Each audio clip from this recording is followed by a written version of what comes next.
We are at the Best Practices Tack Coating session. First off, a special thanks to our education track sponsors, Carolina International Trucks, Linder Industrial Machinery, National Equipment Dealers, and Sweeping Corporation of America. We have industry leader speakers here today from all over the country, which is possible because of these sponsors. And the housekeeping, please turn your phones off. You know the restrooms are, water's out there. We all know all those.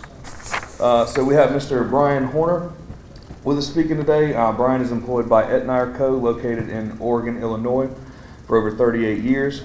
He is currently the Director of Sales, responsible for sales, dealer management, and customer training for all of Etnire products. So please give him a warm welcome. All right. So, after that big introduction, is that too loud? Is that pretty loud? Is that okay? What? You shut up. We don't need hecklers right off the bat. Yes, my name is Brian Horner. I'm with Etnire. Been around a long time.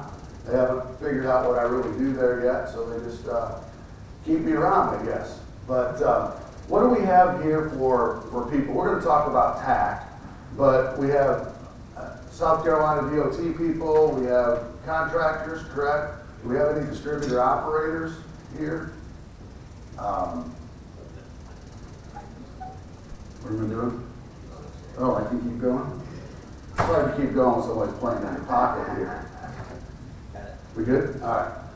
So, I guess a couple questions I need to know, because obviously I'm a Yankee, right? So I'm from Illinois, the communist state of Illinois, I call it. You have to realize two things about Illinois. We're in Oregon, Illinois is a little town where Etnire's been for 125 years, of 3,500 people, okay? Then we have what we call Chicago. That's the communist state of Chicago, and then we have the rest of the country in Illinois, which is just the country folk out there. So, but by being there, it's a little different. What rates are you guys shooting for Tack in South Carolina? Is it 0.08, depending on the lift thickness or what you're going over, milled or regular, but somewhere between 0.05 and 0.1 probably? Is that pretty much normal there? There are, keep walking in front, there are a lot of differences with Tack that we go into, and over the years, I've done these presentations a long time, but one of the things that the industry has found, no matter what state that you happen to be in, is the fact that for years and years and years, we probably weren't putting enough tack down. Okay, we didn't have enough glue. And that became really prevalent when we started to go away from 6-inch, 8-inch, 4-inch lifts and started to do 1/2 inch, 3/4, 1.5 inch lifts all the time. We found out that we need more glue down there to hold those thinner lifts in place. Because you put 6 or 8 inches asphalt down, and it probably is not going to shove or move too much. But you put an inch of asphalt down, and now if we're not glued into place, it has more of a tendency to shell off or to push or to shove. So we'll talk a little bit about that, but one reason of why do we even use Tack? I mean, how many people here really like Tack? You do? Are you from an oil company? Normally that's the only guys that like to sell Tack, right? But Tack is one of those things that is really important in the paving industry, even though most people don't like it. You know, you get it on your boots, it's sticky, it's nasty, all of that. Most people would rather just go out there, mill it, pave it, and be done, and forget about that Tack application. But the Tack is the glue. Okay, we got to have something to be able to glue that new asphalt down to that existing road surface. But Tack also, by being the glue, adds strength. It's just if you took these sheets of plywood up here, you set them all on top of each other, and you jumped on top of them, they're going to move. But if you glue them all together, they not only don't move, they can become much stronger because they're bonded together. So that's our dual purpose in Tack, is not only to stick what we've got down, but to strengthen it by that gluing process. Because we don't want raveling or delamination to happen. This can be a simple either misapplication of Tack, or this is probably a non-clean surface that we tacked over. So there's a bunch of mud on the road. We tacked over it. The mud, obviously, the tack didn't stick to the bottom, it stuck to the mud, and then pretty soon the asphalt peels back out. So we got to have good, clean roads. We also have shoving issues with asphalt. So if we can glue it into place, we can eliminate some of those, or at least reduce those shoving instances by being able to glue that asphalt down to that existing road surface. So the whole purpose, when we talk distributors and that, the whole purpose is getting a uniform application. So whatever that application happens to be, whether it's 0.05 gallons per square yard or 0.08 gallons per square yard or a tenth of a gallon per square yard, it makes a difference if you have uniform application. And over the years, we used to be able to get by with just drilling it out there. We call it wheat drilling, right? Just lines of tack jiggled around, and hopefully the trucks driving through it will move it around where it needs to be. But the big push in the last few years is not only to increase the amount of tack, maybe change some of the products we'll talk about, or the types of tack, but also getting a good uniform application from one side of that lane to the other side. Okay, so that comes a little bit of artwork when a guy's using a distributor. We'll talk about how to achieve that, to be able to get this uniform application. I always use the example, obviously I'm an older guy, but when I was a kid and you had Mother's Day or Easter or something coming up and you took some construction paper and you made her a nice card, you cut some flowers out, put a little white Elmer's glue, a few dots on it, stuck it to another piece, took it home, hung it on the refrigerator, okay? Well, if I smeared that glue out over that flower, it would stay there. But if I only had a few drops on there, eventually where it wasn't glued would start to peel back away from that existing paper. Same thing happens with asphalt, okay? The more uniform we can make the coverage, the better chance we have of making that tack work. So the products that we're using for tack, one is most typically is an emulsion. Are you guys using SS or CSS, or are you using all non-tracking tacks? Or are you using any hot applied? Does anybody know, or are we using a combination? All the above, okay? So there's advantages and disadvantages to all of these, right?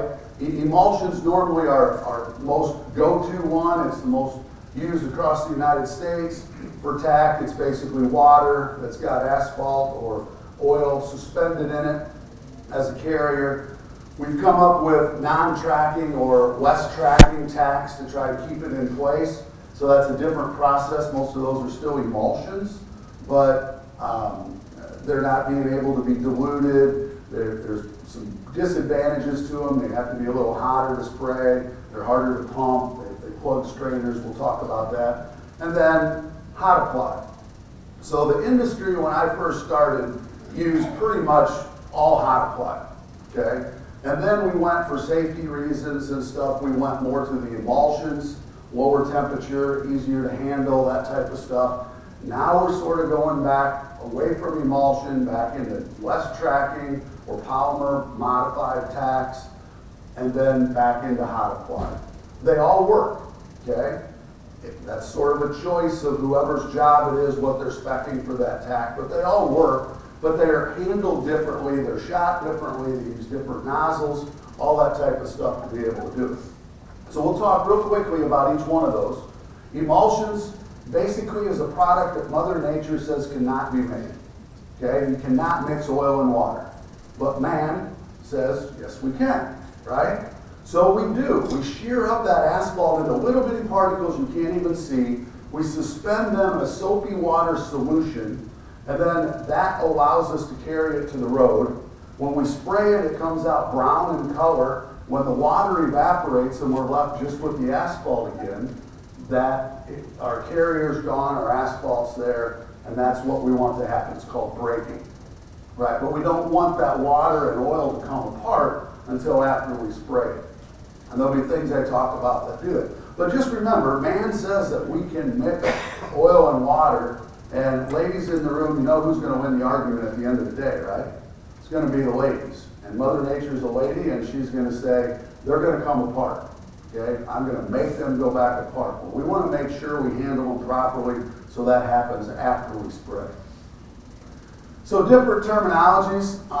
If you have a C in front of it, a CRS, a CSS, CSS1H, all of those are what we call cationic emulsions. If you have nothing in front of it and just the letters, so no C, that's an anionic emulsion. So do you use cationics or anionics or both? Cationics? Okay. So what difference does that make to you, right? I mean, what makes a cationic? Who even cares, right? Well, everything in the universe has a polarity, a charge, either neutral, positive, or negative. Okay, so it's magnets. So you're using cationic emulsions for a couple reasons. One is it's a chemical break. So in the mixture of that emulsion, there's chemicals in there to try to drive that water out chemically. So once it's sprayed, you get your braking and you get back on it because chemically it's made to break. The other reason you use that is the magnetic effect. You can't use a product that has the same polarity. So if the stone that you're using for your asphalt has a positive charge to it, and you're using a cationic emulsion, those will actually try to repel each other. So most of your stone will be either neutral or negative that you're making your asphalt with. So that allows us to use a cationic, so it tries to help that bond a little bit because it's a positive and a negative, and they suck together like two magnets. So that's the reason that we use it. Now, cationic emulsions are a little bit different. You gotta be, anybody out here with distributor trucks, you gotta be careful with cationic emulsions because they do have an acid in them. That's what makes them positively charged. So you have to flush your distributors more often. If you get a brand new distributor, I would say that I would flush it with a hot product first before I ever put cationic in it to try to coat the inside of that tank a little better.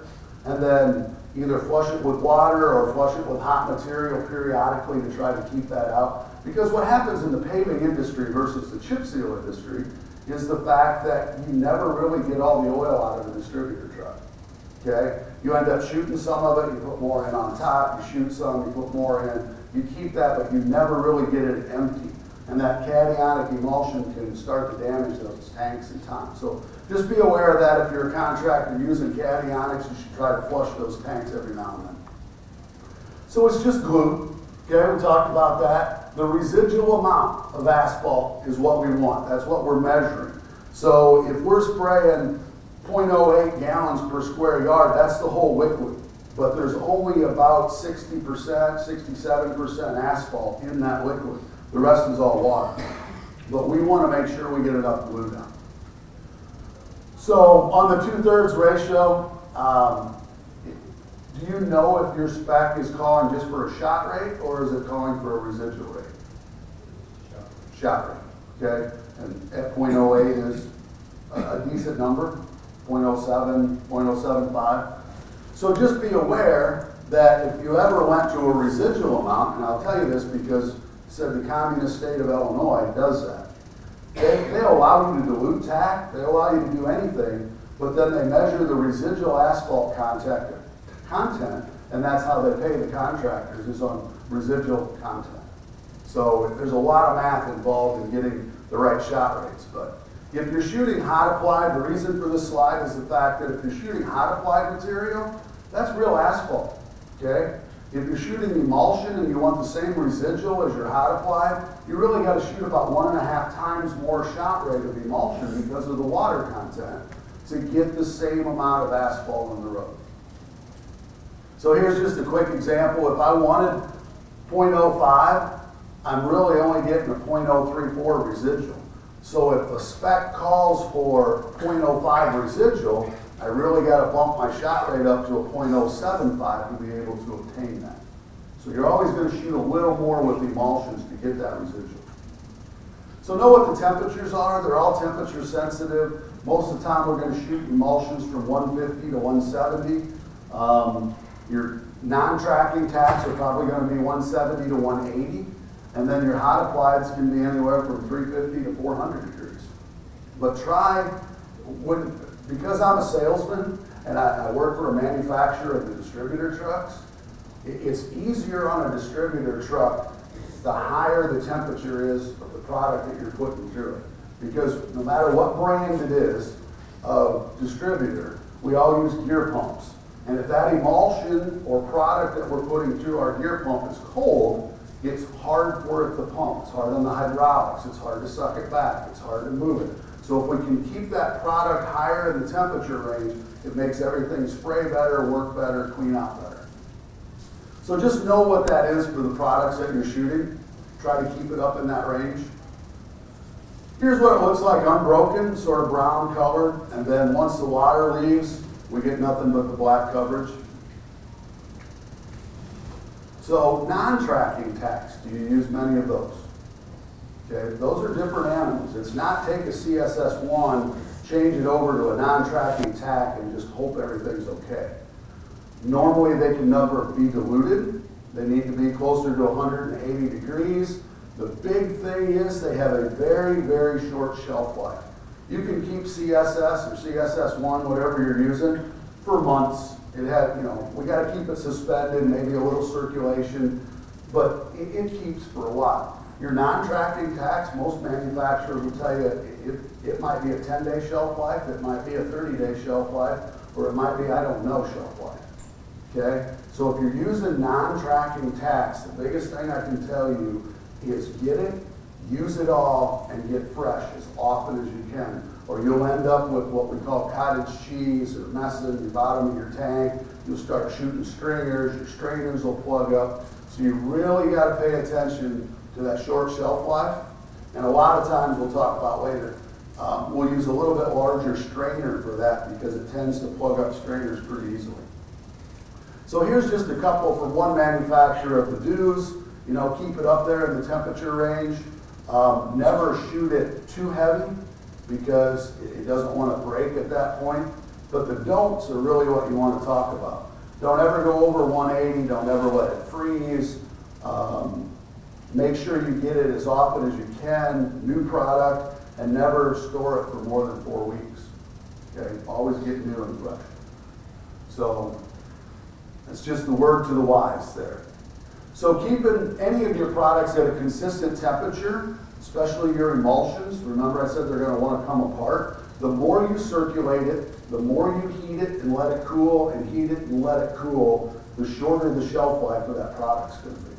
So it just shocks it. So we want to try to keep it at a consistent temperature as often as we can. Don't over circulate. If you're out on the job site and you got a spray, and you spray whatever distance you needed to cover, and then you have to wait for several hours before you spray again, don't sit there and circulate. Suck that thing back, shut the pump off and be done, because the more you circulate it, the shorter the shelf life will be and you'll end up in trouble.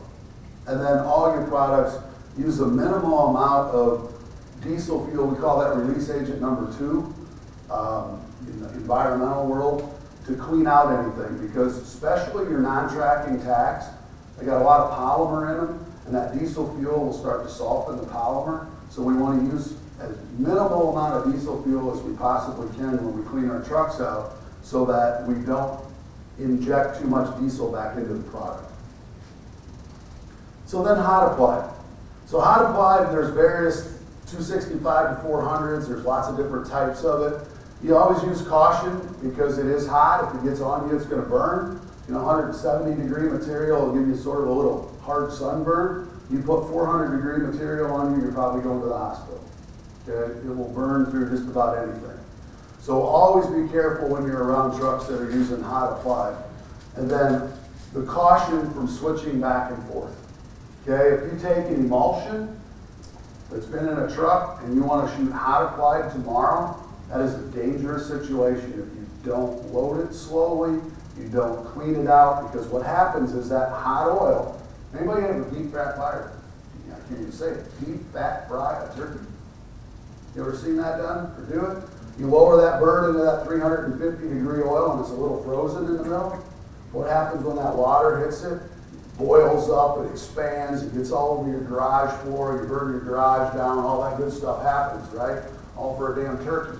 But the same thing happens inside of a distributor truck. It is going to grow roughly 1,600 times a second from water to steam. So we really have to be careful if you're going from emulsion to a hot product. There's lots of things. Call us if you got questions or you're on a job and you have to do that. We want to make sure nobody gets burnt. So, what about the application? How do we get what you want on the road? Yes, the ultimate goal is that uniform application from one side of the road to the other. We want it to look like this all the time. Okay? Most states won't let you do this anymore. Okay? They won't let you just dribble it out there in a non-uniform application. The trouble is, computers on the distributor, setup, all of that, this is probably the right amount. It's probably your .08 or your .075, whatever you're asking it to give, volumetrically, this is the right amount of oil. It's just not uniformly applied from one side to the other. Okay? Then we can get places where the asphalt won't stick as well because we don't have any tack in those spots. So this is just dribbled out. This is, look where we got plug nozzles on this one, right in a wheel track too. So where's our weak spot? In the wheel track where we want it, and we don't have any tack there. So we'll show you how to, this was actually in Alabama, this picture. We did a seminar for Alabama DOT, and the main guy at the time drove home. He lives in this subdivision back here, and he says, Horner, he goes, these guys are out there doing this. And I said, well, first off, who's the inspector on that job? He's allowing this to happen, okay? He said the other thing is volumetrically, this was the right amount of oil. The trouble is they didn't have the right nozzles in the distributor or go the right speed for the nozzle to get a good fan to be able to get uniform coverage. So this was just a simple job of re-instructing the operator to either drive faster or to put different nozzles in his bar so he could make this amount of oil cover more uniformly across. Oops. So what's wrong with this picture? I mean, that's good uniform coverage, right? Looks pretty nice. But what's wrong with it? Yeah. Longitudinal joint's the weakest part of any asphalt, right? Okay? We got no tack at that longitudinal joint. So we want to make sure that not only do we get uniform coverage, but we're putting it where we need it. So I'd rather have you do this than to leave that joint untacked. Okay? You got to get something out there to be able to glue that stuff together. What about this picture? Too dirty. Road wasn't swept completely. So all of our tack is sitting up on top of dust. Well, where do you think that tack's going to end up at? Yeah, on the tires of the dump trucks, right? You're going to be able, when I took this picture years ago, you could follow the tack from the job to the asphalt plant, okay? Every truck, there was no question, a truck driver was never going to get lost on that job. All he had to do was follow the tack back to the asphalt plant because all of it left. And then this one, anybody ever been on a job like this? I had a guy send me this picture. He goes, you're not going to believe what happened today. I'm like, what? He goes, all that car got right in between, right behind the distributor, and it stayed there. And it just followed the distributor. I'm like, at what point did the driver realize they were in the wrong spot? Before or after they had to turn their windshield wipers on? But yeah, that was a nice undercoating job there, or overcoating, I guess. So what about the equipment? How do we get what you want on the ground in a uniform application right now? We've been building distributors for a long time. This horse-drawn distributor is capable of doing what you want today, okay? We took a pump, we tied it to an axle, so the faster the horses went, the faster the pump turned. The slower the horses went, the slower the pump turned. We just now do that today with hydraulic pumps and computers rather than a chain and a horse, right? But also, this guy's life expectancy back here is probably a lot less than what this guy is up here. He's breathing that oil all day long.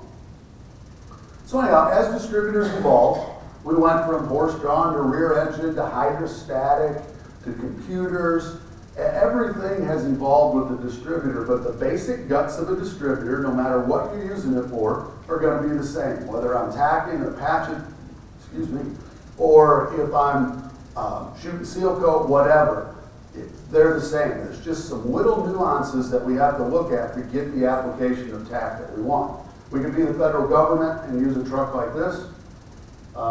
Anybody ever pave on a job where the base was a little bit soft? Yeah. This truck will not get stuck putting tack down in that soft base. Okay? So anyhow, the basic functions of a distributor are very simple. We have a tank, we have some way to heat it, some way to circulate it, some way to spray it in a metered application is what we're going to talk about, some way to clean it out, some way to drive it down the road and go home, right? It's a pretty basic unit, okay? But the metered application is what we really want to know. Somebody has a desired application rate. That's in a spec, inspector, or somebody's going to say, this is the amount of tack I want on the road.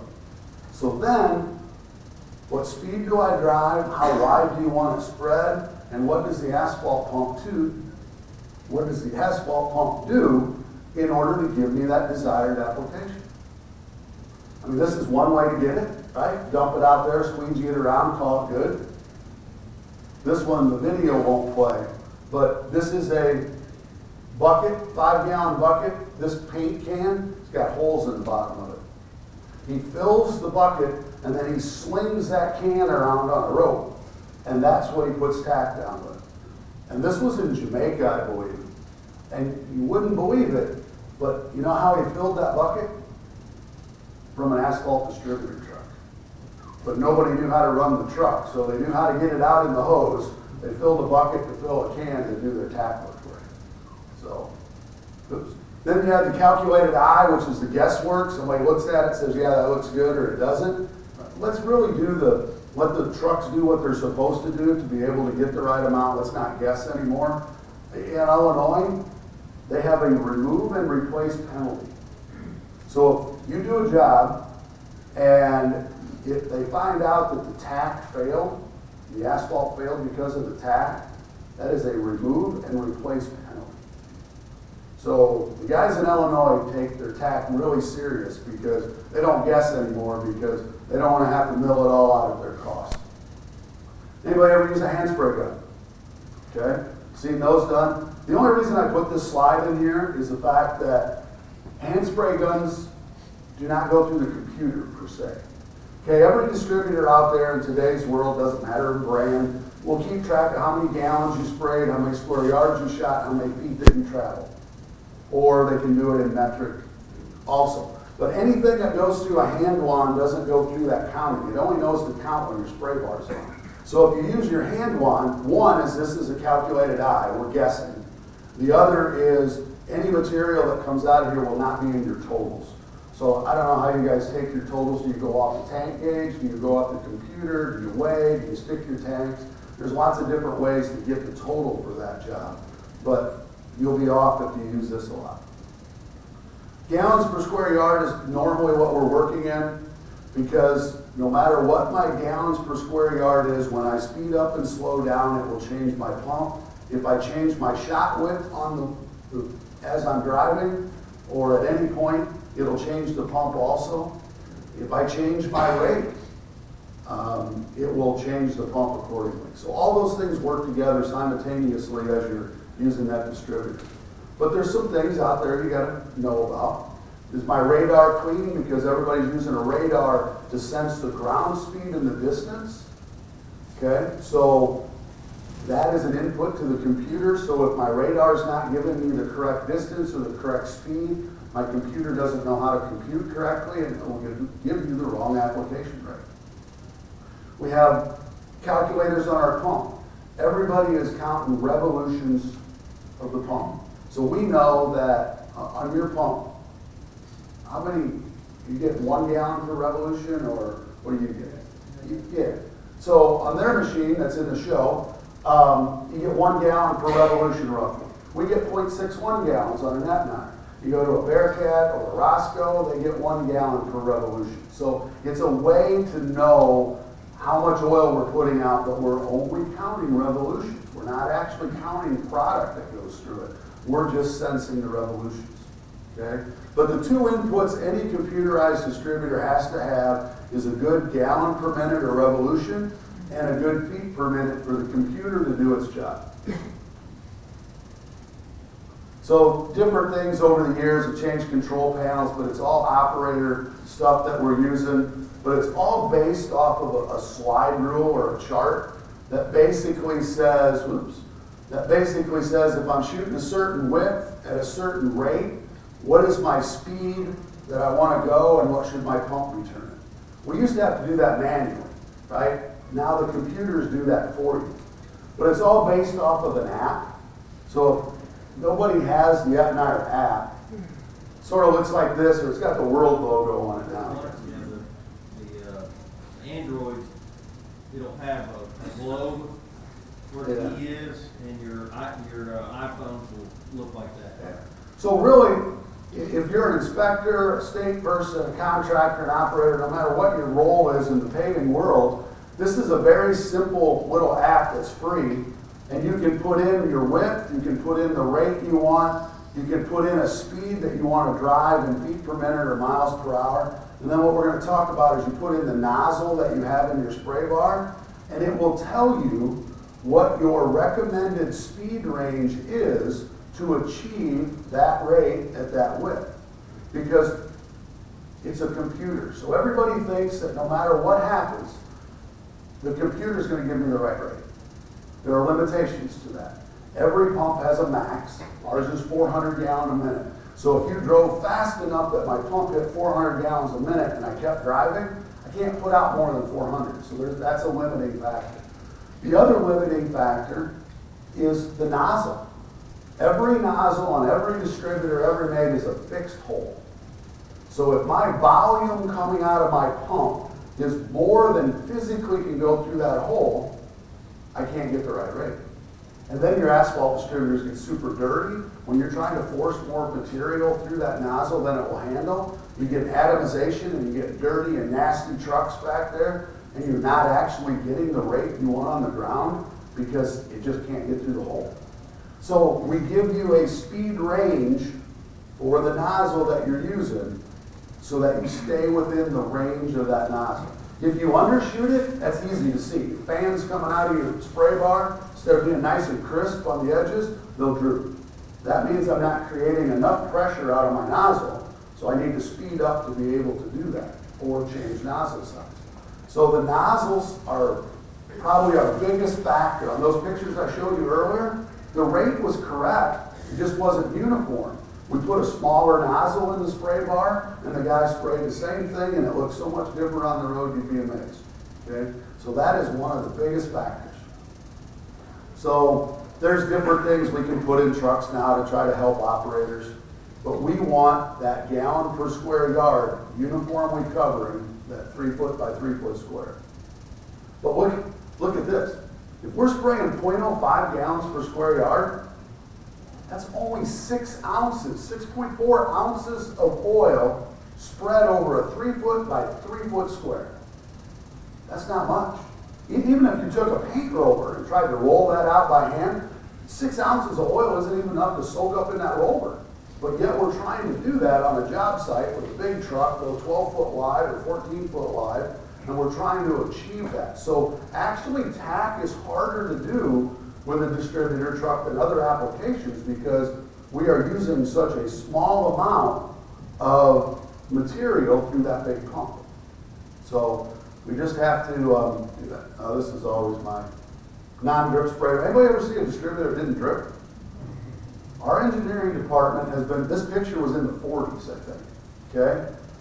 We're still working on it, okay? Still haven't got there. I have never seen a spray bar that when you shut it off doesn't drip a little bit, but we're trying. But what about the spray bar? There's a misconception that the spray bar affects your application rate. It has nothing to do with it at all. You can take the spray bar off of any distributor out there, punch in 0.075 in your computer, and you would get 0.075. The spray bar is there to spread it out at the width we want, and the nozzles are there to create the pressure to give us uniform application. So The spray bar has some setups to it. To get perfect triple overlap, there's 3 nozzles for every foot. So we don't want them to touch. These are actually angled. So to get that coverage, we need to be 12 inches from the nozzle to the ground. That's the perfect optimum height of the spray bar. If your spray bar is way up in the air or it's almost dragging the pavement, you might be getting the right rate, but you're not getting uniform coverage. Okay? Nozzles should all be set at 30-degree angles. Okay? We want those fans to come out the hole and not hit each other so you don't leave ridges out there.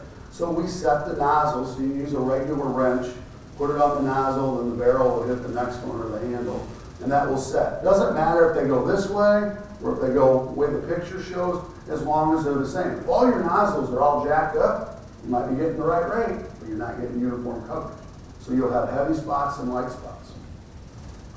Then we want to use a football-shaped orifice, especially with your emulsions. They don't flow real well. Okay, so if older distributors used to have what we had a coin slot nozzle.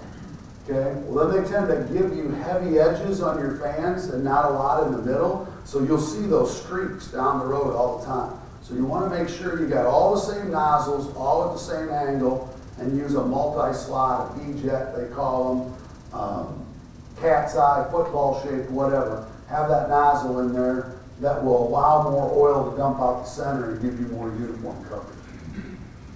So we offer lots of different nozzles. Not getting into all that, but most people, once they get a nozzle in their truck, they never change it. But all we're doing is taking volume from a pump and creating pressure through a nozzle. Okay, that's how every distributor works. So how do you do that at home? If I got a garden hose and I turn on my spigot or open my hydrant, I'm getting a certain volume of water out of here, but I'm just getting a pea stream. How do I make it spray better? I change the nozzle size. I go down in the nozzle, so I take that same volume, create more pressure at the end of the hose by going through a smaller hole. That's what we're doing with our nozzles. Okay? Volume to create pressure.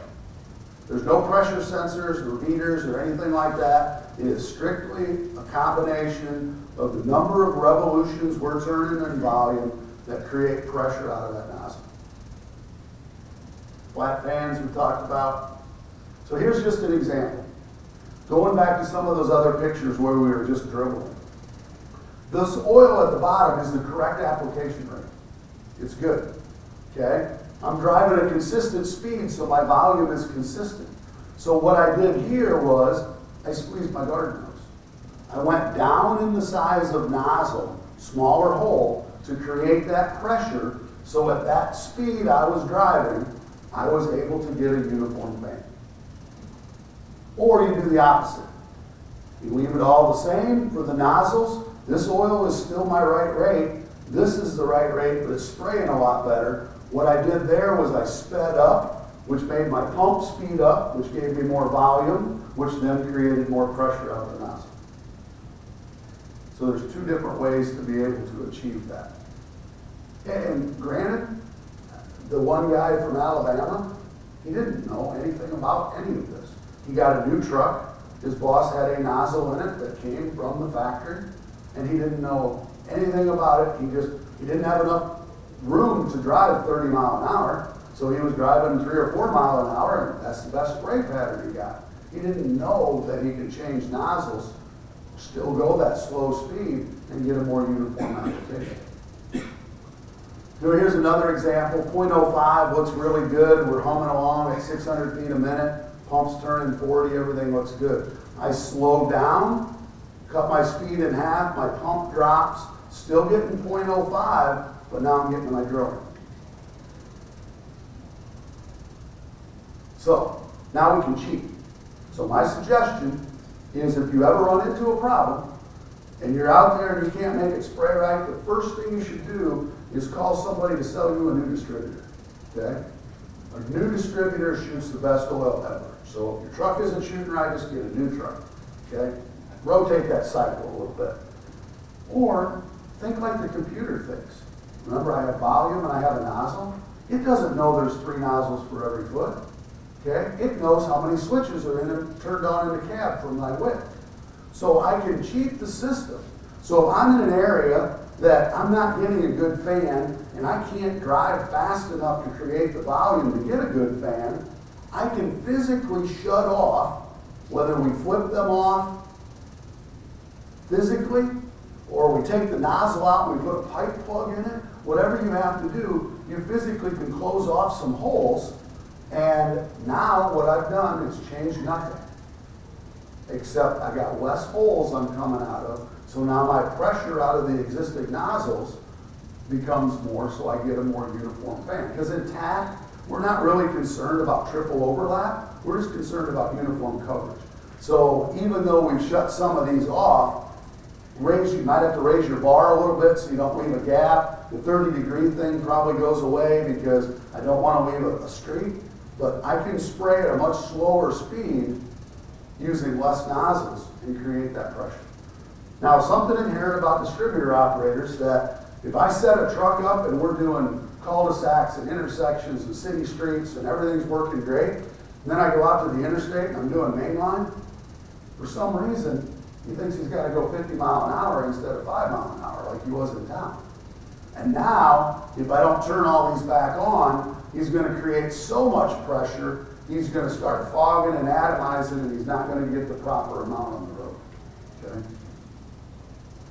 So I have just a couple examples. 1 nozzle per foot on these. Really slow. This was in a national forest, and you couldn't get any tack on any of the vegetation. Windy little road we were doing. So we really were idling along using a small nozzle with 1 nozzle per foot to get that uniform coverage. Same thing here. Bars up a little bit. I can make that change pretty easily and get the coverage that I'm looking for. Same thing here. Uniform application. So, this is a question that we get asked all the time. How do I calibrate my distributor? How do we know that we're getting the right amount? My question to you is, how do you know we're not getting the right amount? Okay? What's telling you that we're not getting the right amount? Okay? So the reasons for calibrating is we want to calibrate it, we want to check everything, we want to make sure everything the component-wise is working, but how do we do those checks? How do we know we're not getting the right amount? Do you stick the tank? Has anybody ever done that on a job? Every distributor has a measuring stick to it, calibrated for that existing size tank. Okay? So we would fill the tank, we would take a measurement with this stick, we would measure a spot out, a distance, a width, spray, figure out how many gallons that should be, re-stick the tank to verify that we shot the right amount of oil on the road. Okay? You could use a weight system. Illinois does this. They make you weigh, then they make you spray, then they make you re-weigh. And then they do the math to say you sprayed enough tack on that job. Okay? Or you can do a longitudinal rate test, which is just pre-weighed pads that we spray over and then re-weigh them to verify that we have the right amount of oil on the road. Okay? Did anybody use any of those tests ever? You guys do?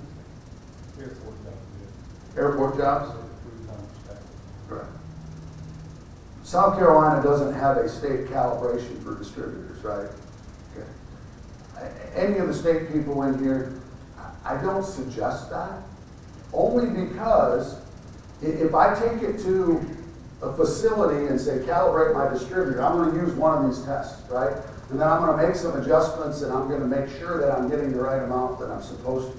But as soon as I take that truck away, that doesn't mean that a valve didn't get out of time. It doesn't mean a strainer didn't get plugged. It doesn't mean somebody didn't change the nozzles, do something like that, that your calibration's all wishy-washy.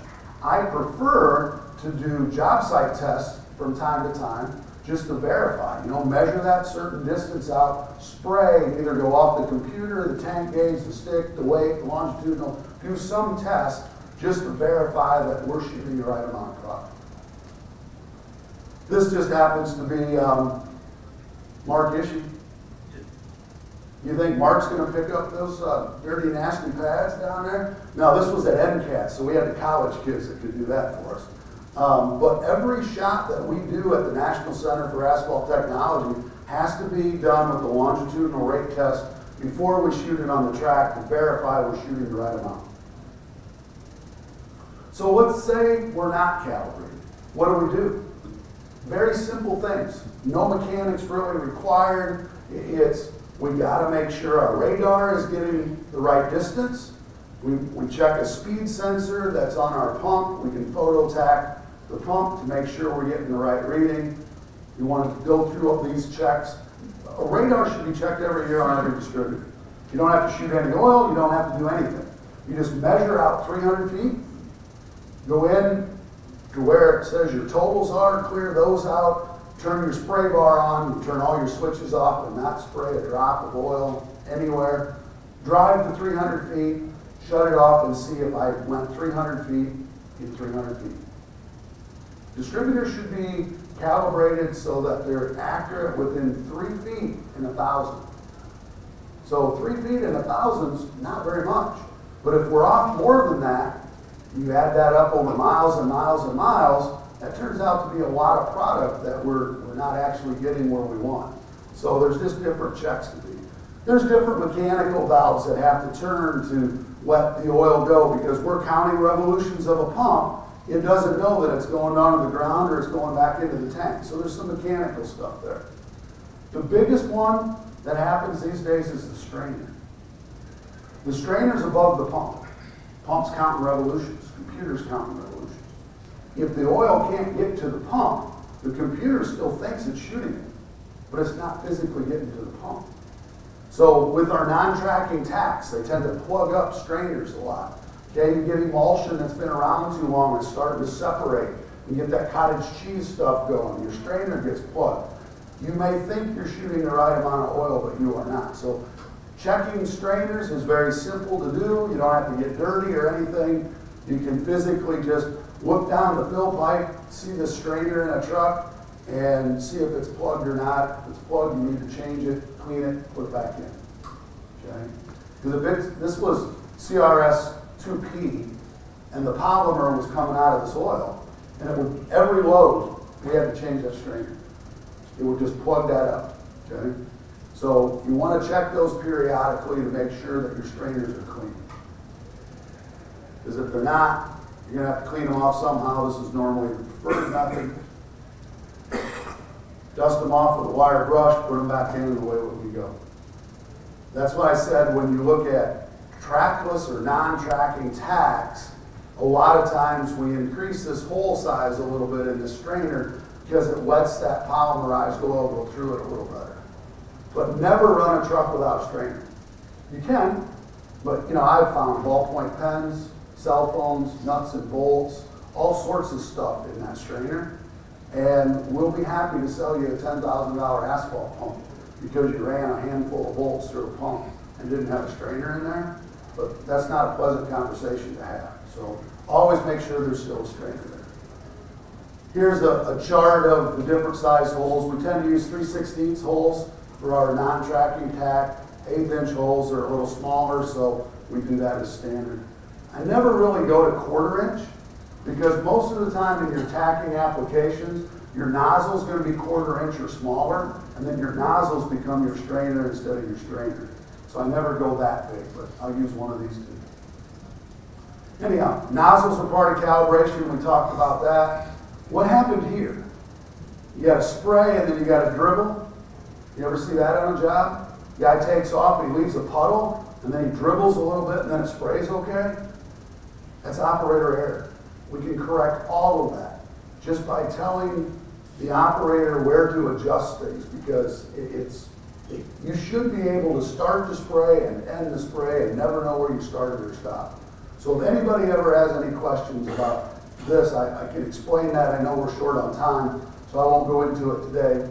But if you have your operators call, Jason Sasser's our rep here that covers this area, or myself, I got cards here too.